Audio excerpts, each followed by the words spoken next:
এই তোমাদের অবগতির জন্য জানাচ্ছি, আগামী জুলাই মাস থেকে আমাদের ছাত্রছাত্রীর সংখ্যা হবে 30 জন। আমাদের যে লোকাল ডোনার যেগুলো, আমি ওইটা অন্যভাবে ম্যানেজ করব বা অন্যভাবে তাদের আস্তে আস্তে বাদ দেবো, সেটা আসলে আমাদের বিষয়, কিন্তু আমাদের ছাত্র সংখ্যা হবে 30 জন। আর একটা ভালো খবর আছে, সেটা হলো তোমাদের বৃত্তি 1000 টাকা থেকে বেড়ে প্রতি মাসে আগামী মাস থেকে 1500 টাকা করে বৃত্তি প্রদান করা হবে।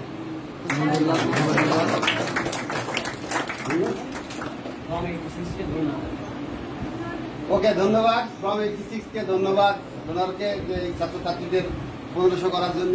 সবাই খুশি খুব। 30 জন ছাত্রছাত্রী এবং 1500 টাকা করে প্রত্যেক মাসে তোমরা এখান থেকে নিবা। ডোনাররা তোমাদের সাথে কথা বলবে। 30 মানে আগামী মাস থেকে, জুলাই থেকে তোমরা এটা কার্যকর হবে। সবাই তোমরা 1500 টাকা করে প্রত্যেক মাসে পাবে ইনশাআল্লাহ।